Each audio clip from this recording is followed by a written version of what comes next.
Why is it that there are some people that are so rich, they have so much more money than they can spend? And then there are a bunch of people that are trying to get rich, but they just don't get there. What is it that these two type of people do differently? So over the past couple of months, I listened to all the very known wealthy people like Leila and Alex Hormozi, Stephen Bartlett, Gary Vee, Cody Sanchez, Ali Abdaal. I read a bunch of books on this topic. I listened to a ton of podcasts and YouTube videos to figure out if there was something all of them have in common that made them rich. And I came across 12 key principles where each and every single one of them say that you must do that to become rich. A smart person learns from their mistakes, but a wise person learns from other people's mistakes. And this doesn't just come to mistakes. I think this also comes from anything that you want to achieve. So all the information is out there. We can learn from all the rich people in the world how they became rich. We have a template that we can follow. And this video is going to be a summary of all of the learnings that I came across. There are probably more, but these are the 12 main key principles that you have to follow to become rich. The first principle, and I think that's the best one to start with, is to commit. There are several areas where people kind of talk about commitment. And I also think it's that mindset that you need to have to become rich. You have to believe that you can do it. Because if you subconsciously already believe being rich is not for me, or I will never become rich no matter how much I'm going to try, then you will not. If you believe you can, or if you believe you can't, whatever it is you think, you are right. I read this book called The Millionaire's Lane. And in this book, he basically describes 3 types of people. There is the sidewalk, which is basically the people that will never become rich because they have this mindset of, oh, I might die tomorrow. What's the point of accumulating wealth if I'm going to be hit by a bus tomorrow? So those are the people that will never be rich. And then there is the slow lane and the fast lane. And the slow lane is basically what probably you and my parents are. The generation that had a good economy, that was successful by sticking to a job and saving a bunch of money, putting money into their pension, into some investments, and then they're going to be rich in retirement. But I don't want to be rich in retirement. I want to be rich now. And the fast lane are basically the people that become rich faster. It's not that the slow lane people are not going to become rich. They are just going to become rich at a very late stage. Honestly, I don't want to wait until retirement to be able to enjoy life. I want to enjoy life now. And I am already enjoying it, but I want to have more fun and I want to have less work and I want to have more flexibility, and money provides you with that. Andrew DeMarco, he's the author of The Fast Lane Millionaire. He's not one of the famous people that you know because he built his business quite anonymously and not in public in YouTube, but he wrote the book The Millionaire's Fast Lane. In there, he talks about one thing, which is commitment. You have to commit to your goals. You have to commit to becoming rich. And he's not the only person who mentions it. It's also a guy called Grant Cardone. He wrote the book Sell or Be Sold. And he says that you have to commit to things. You have to commit to becoming rich. You have to commit to become a good salesperson. Cody Sanchez doesn't really talk about commitment in that sense, but she was saying to become rich, you have to be some sort of psychopath. You have to be crazy to get to that stage. And I feel like it goes into the same umbrella. If you are a psychopath, you are committed to that goal. You are committed to becoming a millionaire. Alex Hormozi says that if you want to be rich, you have to set the goal of becoming rich. If you never set that goal, it's not just going to happen to you. You have to have a goal and you have to take the right steps towards it to achieve it. Again, that's under the commitment umbrella. And Grant from the Sell or Be Sold book, he also has a big chapter in his book about just commitment. And he's talking about that you have to commit to your goal. When you commit, there's no other option. It's like when you commit to your partner, you're not going to look at other options. You already committed to that partner. If you commit to your job, if you commit to certain values, you will stick to them. So if you commit to the goal of becoming wealthy, it is just going to happen because there is no other option. You are going to make it happen. Become the psychopath, as Cody Sanchez says, that you need to be to become wealthy. So if you're watching this video with me, let's do a little pledge and let's all commit to becoming wealthy. And there are a lot of things about mindset here because, again, if you don't believe that you can become wealthy, you'll never will. But if you commit to the goal, you can only commit to it if you already believe it. And there are a lot of mindset things that need to happen. And there are a lot of things that I already worked on, but I also know that there are things that I still need to work on to get the right mindset to become wealthy. To be able to commit, you must have the mindset to believe that it's possible. And there were so many mindset shifts that I had to go through to now be in the position where I'm able to say, I know I can get rich. I know I will be rich. And one of the mindsets, and I think it's a very common one, which is not great to have, is that being rich is bad. Only bad people are rich. And it's something that I realized in a coaching session ages ago. And I was like one of those people who are like, coaching, that's not for me. It's like, oh, everyone's a coach nowadays. But there was this woman who offered a free coaching session as a trial. And then from there, you could either continue or not. And I was like, so many people say that coaching is amazing. So let's give it a go. You don't know until you try. So I had this one coaching session and it blew my mind. Because one thing that we found out is that I'm self-sabotaging because I have the subconscious belief that rich people are bad people. So if I were to become rich, it means that I'm a bad person. So without knowing, I would subconsciously not do the tasks that I need to do or the ones that would get me faster to my goal because I was self-sabotaging, because I didn't want to be seen as one of the bad people because I'm wealthy. So if you believe that, if you have this idea that money is bad or that rich people are bad, you need to work on that. Otherwise, you will self-sabotage too much and be in your own way. So how can you shift those beliefs? Well, first thing, money is not bad. If you think about it, it's just a thing. It's what people make with the money that can be either good or bad. The character traits money brings out of people, but money in itself isn't good or bad. It just amplifies the good or the bad inside of the people. So the mindset that money is bad, get rid of that. And the other mindset that all wealthy people are bad, also get rid of that, because it's only the people that you see in the newspapers that are technically bad. If you think of Jeff Bezos, Elon Musk, we don't really believe that they have good values, because how possibly could they accumulate so much wealth? They have so much money. They could solve so much hunger, so much pain. They could probably stop wars, but they're not good people. But then if you think about, for example, there are several good people that are wealthy and they do good things with their money, but it's not in the news because it's not something that people engage with. It doesn't enrage them. So it's not something that makes it to the headlines. And there's a person, I don't know if I pronounce his name correctly, and his name is Yvon Chouinard. He's the owner of Patagonia. He made his company a charity because there's no point in him being wealthy if nature is suffering. So he donated the whole business with the purpose to fix climate crisis. Like, there is a guy who is so wealthy and he donates all the money to fix this one problem that affects all of us. Or recently, Bill Gates announced that he has a plan to not die as a rich man, because what do you do with the money when you're dead? So he's already planning to redistribute his wealth in a way that is most beneficial. I mean, of course, it's for him to choose where he's going to put his money. Is he going to put his money into, I don't know, nuclear weapons, or is he going to put it into finding a solution for plastics? It's for him to decide. But also, because he has that much money, he has the power to choose where he's going to put that money into, which is more so the reason why the good people should become rich, because you're more likely to invest the money into a good cause. All right, now that we hopefully changed your mindset a little bit, I mean, it's not going to happen like this. It will take some time to change the mindset, because you have been today's years old until you figured that maybe you don't have the healthiest money mindset. So you're not going to be able to flip this around by just watching this video. If it did, let me know in the comments though. I would love it. So first, work on your mindset. Believe that money isn't bad. Rich people aren't necessarily bad, or not all rich people. And then you can commit to the goal of becoming successful, of becoming rich. Let's talk about the next principle. Probably you heard the saying that time is money, but rich people disagree with that. Time is more important than money, because you can always make more money, but you can never make more time. Whatever time you have, it's gone. If you used it well, if you wasted it, it is gone. You will never get it back. Whereas money, you can always make more. In the blog posts, podcasts, and the books that I read, they all say that the people that don't really become rich, they exchange their time for money.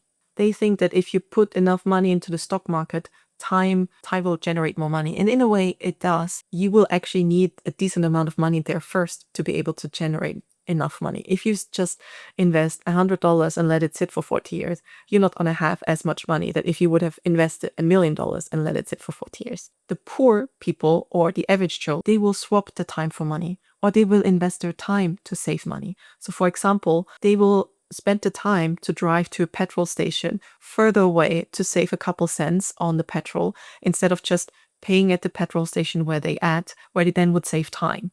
Whereas the wealthy people, they are spending money to save time. They will outsource so that the task that they need to get done doesn't take over their time anymore. For example, I'm outsourcing to an editor, so I don't have to spend my precious time editing my videos. My time is better spent filming the videos or getting information, working on my business instead of in my business, editing things.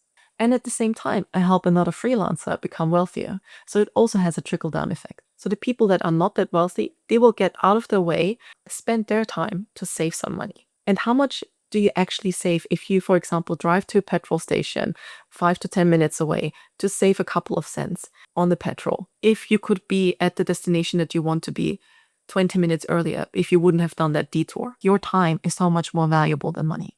The next key principle is to surround yourself with the right people. Leila Hormozi refers to it as get rid of your broke friends, because those are the people that are going to drag you down. Those are the people that don't want to see you grow. They like the version of who you are now. But to become wealthy, you have to change your mindset. You have to commit. You will have to say no to things that maybe they would like to do with you. If they want to go out on a weekend, go out and party, but you want to commit to becoming wealthy, if you go out for parties, you come home late, you're going to be tired. The next day, you're going to be sleeping. You waste a lot of time to just recover from a night out. When if you committed to the goal, you will say no to going out for drinks. Those friends are not going to like it. And those are the friends that are not going to support you to become wealthy, because if they want to or not, they will subconsciously take you away from your goal. They will stop you to get there faster. Leila Hormozi is saying, get rid of those broke friends. Abdaal, on the other hand, he doesn't really just talk about the people. He talks about everything that you surround yourself with. And that also includes the content diet. What is the type of social media that you consume? Are you watching things that are very negative, or are you watching things that are motivating, giving you tips and insights? He isn't saying to get rid of your broke friends, but he is saying instead, surround yourself with more people that are closer to the goal, to what you want to achieve. Try to get in front of rich people. Because the thing is, the more time you spend with rich people, the more likely it is that you will become wealthy as well. Just think about it. They will have a bigger network. They will have a more powerful network. You spending time with them is also going to expose you to their network. The hard thing though is how do you find those people? You have to become the person that they also would want to spend time with. It will also be a good way to find out which of those friends want you to be in the old version that they know that they are comfortable with, and which of those friends do want you to grow and to achieve your full potential. Either way, surround yourself with people who are already where you want to be or closer to that stage. Update your content diet, follow the type of social media that will help you get towards your goals, and don't just steal your time. Another key principle that all of them say is that becoming rich is a journey, and without the journey, you're not going to go to the final event of being rich. The Fast Lane Millionaire author says basically that in the media, they all talk about events. They don't talk about the journey to get there. They talk about this event where someone wins the lottery or someone sells the business. They don't talk about the years and years of failure and research and stuff that happens before. And also, if you think about it, the people that just suddenly become rich without having gone through the journey, they're not going to keep the money. The person who wins the lottery is not going to keep it. So many of us have heard of the stories of lottery winners who ended up broke so early on because they never went through the journey. They never learned how to maintain the wealth or to become wealthy. They don't have the right mindset to maintain that wealth. And I remember on one of my trips to Mongolia, there was this one guy who he went to business school. And one of the things that they told him in business school is that it takes one generation to build, the second generation to maintain, and the third one to lose it all.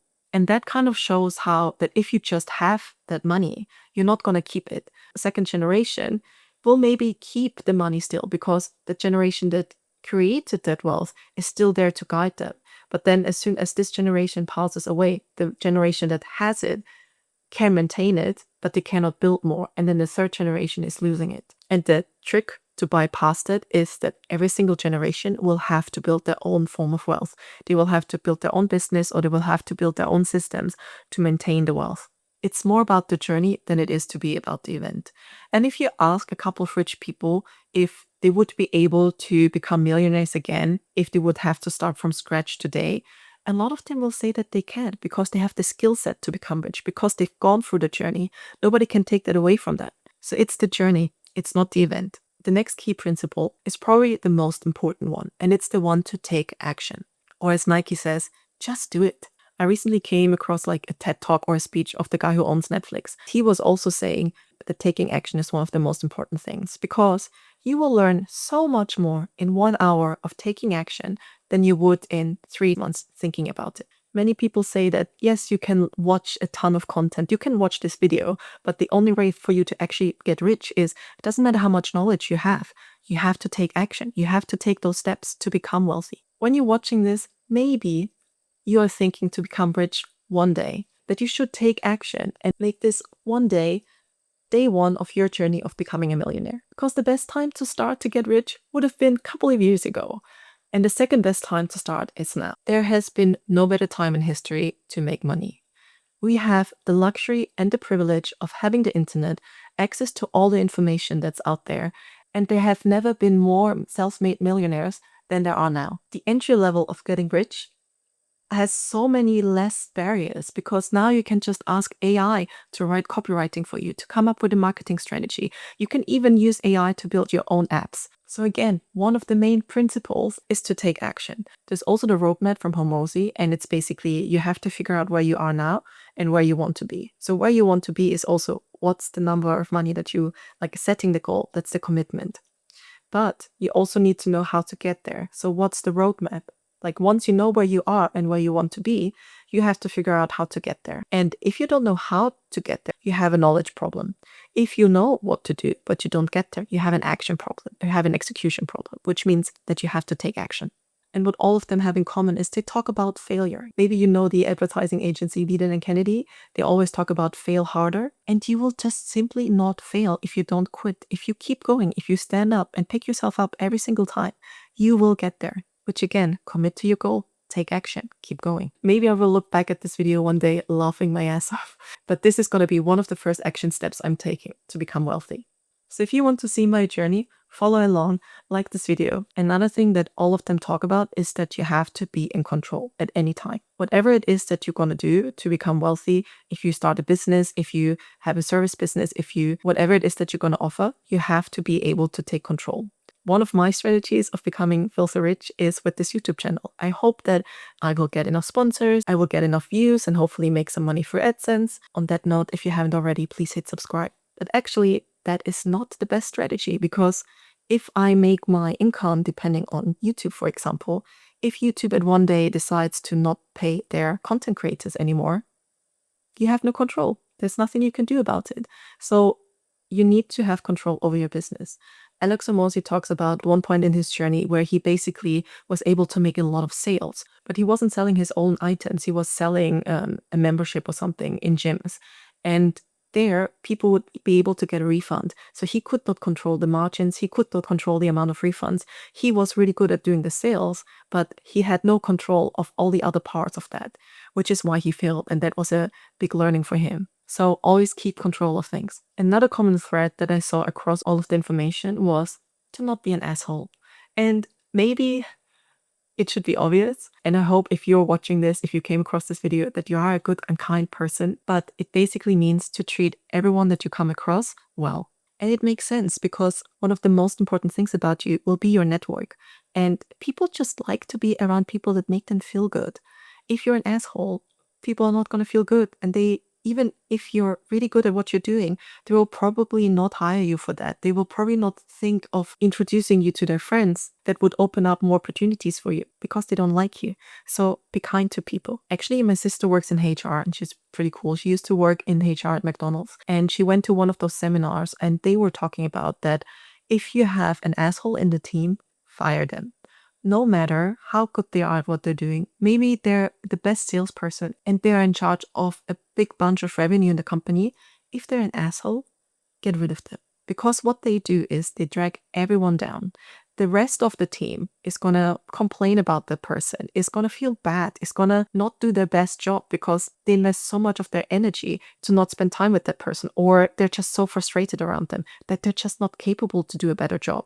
But as soon as you kick that person out, the whole rest of the team is going to get better because they suddenly have more energy, they will feel better, they will do a better job, which will compensate for the loss of that one person. So always get rid of the asshole. Another thing they talk about is to have savings. So you need to have a pillow to fall on if something bad happens.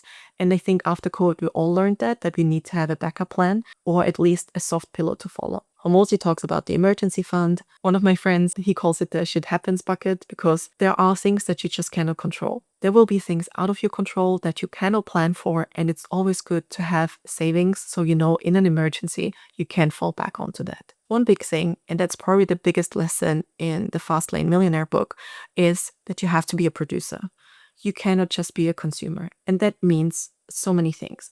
It means you have to have a business. If you're just having a job, it's very unlikely that you're going to become wealthy. The guy of the Sell or Be Sold book, he also talks about give, give, give all the time. And I think that also falls into the umbrella of being a producer, because if you give, you produce something that people like, that will help people. Ali Abdaal says that he's always saying to share your ideas, share knowledge, give people something. And that's the thing that will make you rich. Wealthy, rich people are not greedy. Maybe there are some rich people that are greedy, but they are not the ones that are wealthy. Those are not the ones that are so filthy rich that they know they cannot possibly spend that money that they have. The greedy people are not the real rich people. They are not at that super wealthy rich stage yet. Again, on the mindset topic, you have to know that there is abundance, that there is so much money in the world. And I don't remember which of the sources it was, but one of the sources was that there are so many billions in the world that every single human could have 1 billion on their name, which I find crazy. And I did a little bit of research on this, and I looked at how much money there actually is in the world. And it's really hard to figure that out, because some people might think of the actual tangible money that's there, but there is also a lot of money just as numbers in some computer. So if every single person would go to the bank right now and withdraw all the money they have in the bank account, that money would physically not exist. There is a lot of money just digital, which I find it funny why people say that Bitcoin is such a scam, because in the end, the money that we have in our bank accounts are just some random numbers on a computer. All the money that's existing, all the assets in the world, is not printed money. Rich people know that there is so much money out there. It's enough for everyone. We could all be rich. So keep giving. This can be information. This can be your knowledge, your time. Be kind. Again, you have to produce something. All of the people that I've mentioned in the intro that I found the information from of how to get rich, they are giving this information for free because they know not everyone's going to go there, because not everyone's going to take action. And there are so many things that you can give for free as well. Like, for example, I give away a freelance blueprint checklist where I help people become freelancers. And it's a basic checklist with the step-by-steps that also I took to become a successful freelancer, which is why I now have 6 figures a year. I'll add the link to that in the description as well. Another key principle that all of them are saying is that learning doesn't stop at school. Many people think of education as something that you get as a university degree, or you just get a diploma, or even if you don't have higher education, maybe you just get your A-levels, or you stop school as a teenager. Learning doesn't stop there. You have to keep learning at every single step of your life. Or maybe you heard that phrase, be the most stupid person in the room. They also say that skills and knowledge compounds way more than money, because once you have that skill, nobody's going to take that away from you. And if you think about it, the word earning is inside the word of learning. So when you learn, you automatically earn. You earn something new. Nobody can take that skill away from you. And one of the most valuable skill sets I ever learned was acting. And no, I'm not an actress. I never pursued an acting career, but I went to film school because I wanted to be an editor. And one day we had this American acting teacher for a week at the film school. And I remember the director of the school was saying that if one day you want to be a good director, you have to know what it's like to be in front of the camera, so you can give the right instructions, you can give the right directions. And I was so hesitant to do this. And it's been over 10 years ago since I took that class, and it was just for 1 week. But it's still one of the most valuable skills I got, because when you act, you learn how to empathize with people, because you have to empathize with the character. You have to learn why that person is doing what they're doing, why they're thinking what they're thinking, what's their background. So that teaches you a lot of empathy. You also have to learn talking to a camera or talking with a camera around you. You have to learn about your voice, your speaking skill, your breathing, your body language. There are so many things involved in acting, and it sounds so weird. And I wouldn't say that I'm very skilled at acting, I'm not, but the skill set is so valuable in so many aspects of my life. Like now, when I go to an interview, I'm acting as the person that's going to get the job. And just having this mindset of going there with like, yeah, I'm going to get this, makes it so much easier than if you go in there with like, I don't know if they're going to give me that gig. Also, at the end of the day, when you learn something, you have a skill, and it's skills that sell. It can be your knowledge. It can be the skill of selling itself, or managing communication, which is also another course that I did, which I highly recommend. I did the communication course from Lynn, and it was all online. I wish it would have been in person, but even though it was online, you connect with all the other people of the cohort. It's so much fun. It's like it was 2, maybe 3, maybe even 4 hours a day. It was a whole week of workshop, and you can watch all of this in your own time. But I also decided to do the masterclass, which is like a 1 week course, and it's live videos and stuff. And I really committed to it. I really wanted to do this because I know communication is one of the most important skills that you will ever have. And that's also why I like the acting course, because in the end, it was communication. If you have a really, really good idea, but you're not able to communicate it with people, if you have a great story to tell, but you can't communicate it with people, you miss out on so many things. So that's definitely a skill set that I recommend. And I do have a link in the description if you want to check out Vince's course. And yes, it's an affiliate link, but honestly, I would not recommend this course if I would not be convinced and if I would not have learned so much about it myself. And if you think like, oh, she looks like she's talking to the camera very casually. Yes, some of it is because I have a podcast and I went to this acting class, but that was again ages ago. Some of it is practice, but a lot of those things I learned on Vince's course, and I highly, highly recommend that one. Okay, we have 2 more principles left, and one of them is you need to know how to sell. And I think when it comes to selling, it's similar to at least what I had with the mindset that only bad people are rich. So I was kind of subconsciously self-sabotaging because I didn't want to be seen as a bad person. So I would not kind of stop myself from being rich. It's the same with sales. I think all of us have this idea of this salesperson in their head who is trying to sell you stuff that you don't need. But that's not a good salesperson. A good salesperson is going to sell you what you need. They're going to be so convinced that this product is right for you that they want to give that to you. Sales is not evil, like money isn't evil. Sales is very necessary to make you thrive. And what he writes about in the Sell or Be Sold book is that selling is not just what we think of the very pushy salesperson. Selling is negotiating. It's everything that you do in life. You will have every single decision that you do, you have to sell it. And most importantly, you have to sell to yourself. You have to sell to yourself that you are capable of doing this job. You are capable of becoming a millionaire. You are capable of doing whatever it is that you want to do. You have to sell yourself first, because if you are not convinced by it, why should anyone else believe it? That's also the main takeaway that I'm going to take from the book, is that I have to sell myself on myself first, that I am capable of doing the things that I want to do. He also talks in the book that it's not always that you get money for it. You also get commission for it. So for example, for your friends, to have your friends to trust you and all of that, you at some point sold yourself to your friends as the trustworthy person, or you sold yourself to your friends as a reliable person. In exchange for that, you get their commission, you get their commitment. So it's not necessarily an exchange of money. He also talks that his biggest sale ever was selling himself to his now wife. So sales is not just about money. And when you change the mindset around that, you realize how much we sell every single day. For example, I had to sell to myself that it's worth my time to recording this video. You need to know how to sell. Without selling, you can have the best product in the world, but if you don't sell it to people, people are just not going to have access to it. So selling is definitely something that I need to work on, because I have so many mindset things around it where I'm kind of stopping myself to put myself out there to sell my items. All right, those were all the principles. There were a few more insights here and there. Maybe I'm going to do another video about this. But these are the main principles that all of the wealthy people agreed on. And the main one that all of them mentioned is that you have to take action. But before you take action, you have to sell yourself that you're going to be able to reach that goal. You have to sell to yourself first. So I actually think the mindset, the commitment, having that goal, setting that goal, committing to it is the most important part. Because once you committed to it, you will automatically take action. All right, that's it for now. If you learned something new in this video, and who knows, maybe after watching this, you will actually become rich. If you do, come on, buy me a coffee.